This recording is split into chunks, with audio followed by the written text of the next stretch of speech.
SBS 비즈 시청자 여러분 주목하세요. 어려운 주식 투자가 쉬워지는 방법. 실시간 주식 정보 무료 추천주 제공. 하단 카카오톡 링크를 통해서 바로 입장하세요.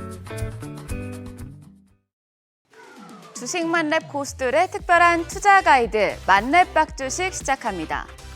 정책 조정의 때가 됐다. 지난 주말 제롬 파월 미국 연준 의장이 잭슨홀 미팅에서 금리를 인하할 때가 왔다고 선언했습니다만 우리 시장은 여전히 제한된 흐름을 보이고 있습니다. 연준의 생각이 9월 FOMC에서 실제 정책으로 어떻게 이어질지에 대한 불확실성이 남아있기 때문입니다. 이런 가운데 이번 주 시장은 세계 최대 AI 반도체 기업 엔비디아 실적을 확인하며 방향을 잡아가겠습니다. 이 엔비디아 실적이 AI FOMC라고 불릴 정도로 중요한 만큼 최근 커진 AI 투자 정점론에 대한 우려를 잠재울 수 있을지 궁금해지는데요. 오늘도 시장 이슈 분석하면서 숨어있는 보석 같은 종목들 탐색해 보겠습니다. 오늘 만렙 가이드 역시 두 분 자리해 주셨습니다. 김도현 자문역, 김대준 자문역 나와 계십니다. 두 분 어서 오세요. 네, 그럼 국내 증시 점검해보고 시장을 주도하는 업종과 종목 이야기부터 시작하겠습니다.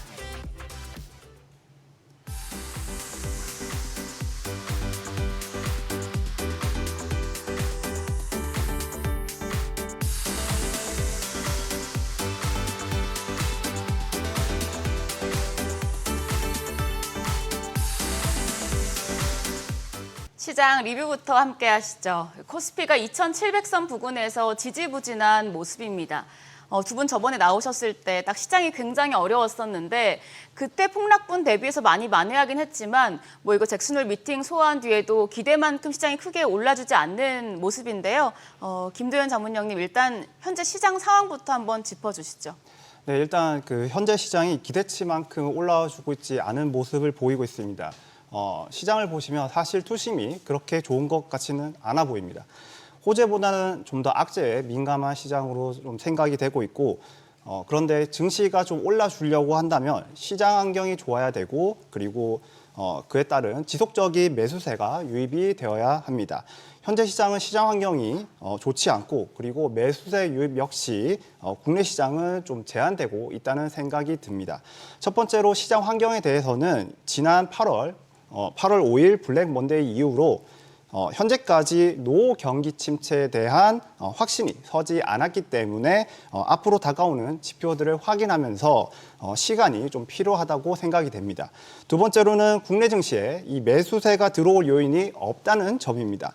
우선 공매도 금지로 인해서 외국인의 유입이 어느 정도 제한이 되고 있고 그리고 금투세로 인한 불확실성 때문에 사실상 국내 증시에 자금 유입 요인이 없다라고 생각이 됩니다. 그래서 지금 현재 증시 상황은 이러한 이유들 때문에 국내 증시의 매력도가 점차적으로 떨어져 가고 있다라고 생각이 됩니다. 네, 매력도가 떨어지고 있고 시간이 필요하다라는 말씀이셨고 이제 김대준 자문역님 저번에 이제 첫 출연해 주셨는데 그때 시장 굉장히 어려웠어요. 예, 지금 맞습니다. 조금 괜찮아지긴 했지만 살짝 부족한 것 같은데 지금 시장 상황 어떻게 보시나요? 예, 코스피는 2,700선 부근을 돌파하지 못하고 행보하는 모습을 보이고 있습니다.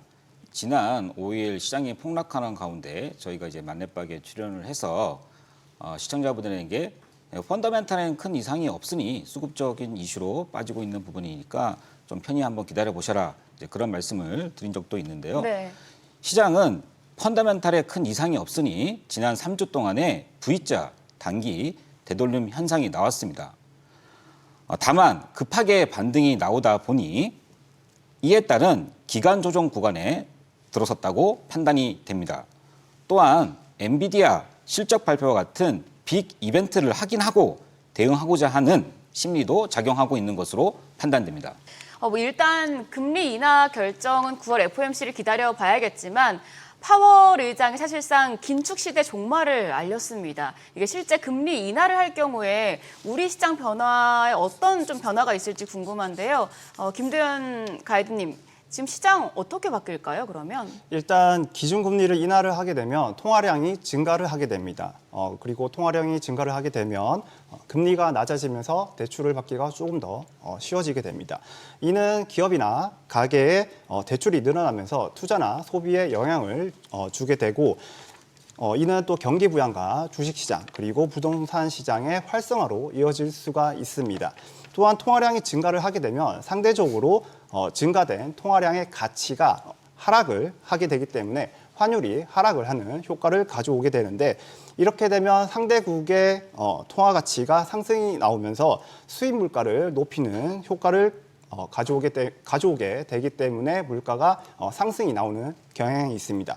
그래서 정리를 한번 하자면 미국이 금리를 인하를 하게 되면 경기 부양과 주식시장이 활성화되는 효과를 가져오게 되고 상대적으로 원하는 강세를 보이면서 해외 자금의 유입으로 인해서 국내 시장의 유동성이 풍부해지는 효과를 생각을 해볼 수가 있겠습니다. 그래서 국내 증시는 전반적으로 긍정적인 흐름을 바라볼 수 있다라고 생각이 됩니다. 네, 금리 인하 시 시장의 변화에 대해서 자세하게 말씀을 해주셨는데 그러면 김대중 가이드님, 이 과거의 금리 인하 시기에는 시장이 어땠어요?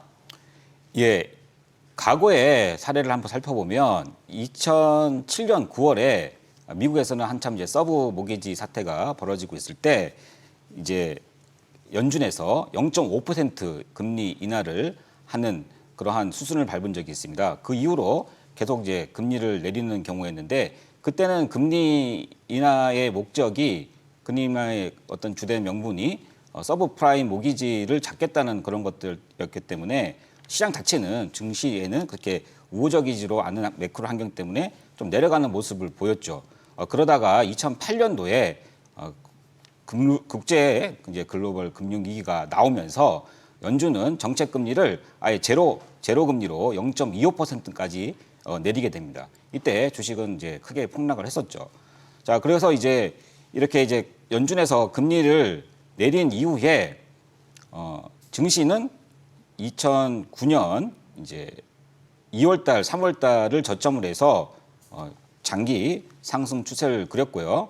2008년 0.25%까지 내려간 정책 금리는 2016년까지 0.25%를 유지하다가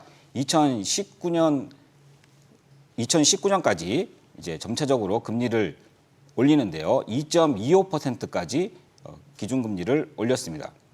2.25%까지 올라간 기준금리가 2019년도에 지속이 됐었는데 그때 당시에는 또 경기에 대한 침체를 방어하고자 연준에서 금리 인하 사이클로 접어들었습니다.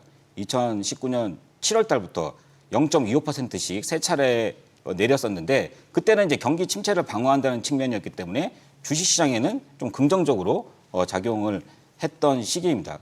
그런데 2020년 코로나가 이제 발생을 하게 되면서 주가는 금리 인하가 무색하게 코로나로 인해서 급락을 했고 다시 또 연준은 정책 금리를 0.25% 제로 금리 수준까지 또 내리는 그런 결정을 또 하게 됩니다.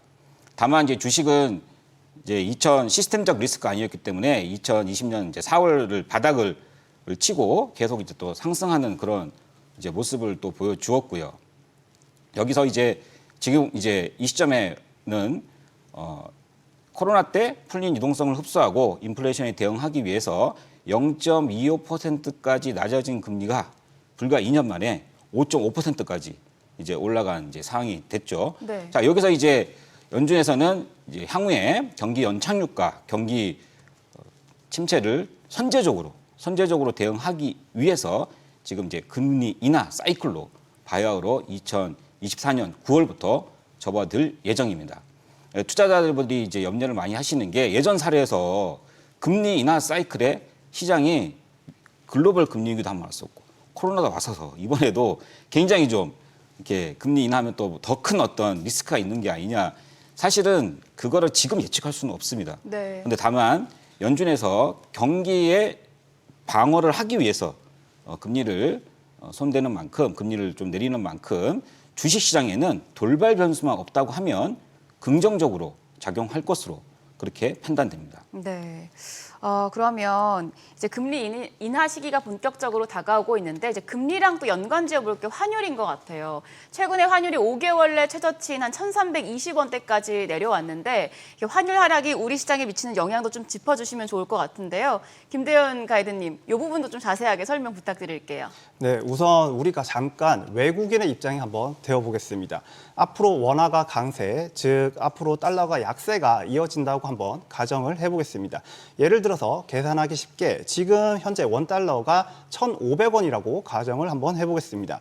현재 수중에 제가 이제 100달러를 보유를 하고 있는데 이걸 원화로 바꾸게 되면 15만 원을 받을 수가 있습니다. 그런데 앞으로 금리가 인하가 되고 원화가 강세가 이어지면서 이 원달러가 1,000원까지 내려간다고 한번 가정을 해보겠습니다. 아까 제가 15만 원이 있다고 했잖아요. 네. 그런데 이것을 다시 달러로 한번 바꿔보겠습니다. 달러로 바꾸게 되면 150달러를 제가 받을 수가 있습니다. 자, 저는 이렇게 100달러를 원화로 바꾸는 것만으로도 50%의 수익을 얻게 되었습니다. 그렇기 때문에 앞으로 원화가 강세가 된다고 한다면은 한국 시장에 이 외국인의 자금들이 유입이 되면서 국내 시장 전체의 유동성이 풍부해지는 상황이 연출이 될 수가 있는 것이고, 이는 제가 아까 앞서서 말씀드렸던 국내 시장의 가장 큰 문제점인 이 유동성 고갈 문제가 어느 정도 해소될 수 있다고 저는 생각을 하고 있습니다. 그래서 증시는 앞으로 긍정적인 흐름을 예상해 볼 수 있지 않을까라고 생각을 합니다. 네, 알겠습니다. 그럼 김대중 가이드님도 이제 환율 하락에 따른 좀 시장의 변화 어떻게 전망하시는지 말씀해 주시죠. 예, 일반적으로 미국 금리 인하, 달러 약세는 미국에서 신흥국 자산으로 자금 이동 모멘텀이 됩니다. 그런데 미국 금리는 이제 5.5%이고 한국은 기준금리가 3.5%입니다. 아직은 본격적으로 자금이 이동할 만한 금리 스프레드는 아닌 것으로 판단이 됩니다. 또한 투자 매력도가 큰 AI, 바이오 섹터가 미국에 집중되어 있기 때문에 한국 시장으로의 자금 유입은 아직은 크지 않은 상태입니다. 다만 엔달러 환율이 추가적으로 내려갈 가능성이 있는데 이에 따른 원화 강세도 충분히 나타날 수 있는 가능성도 있습니다.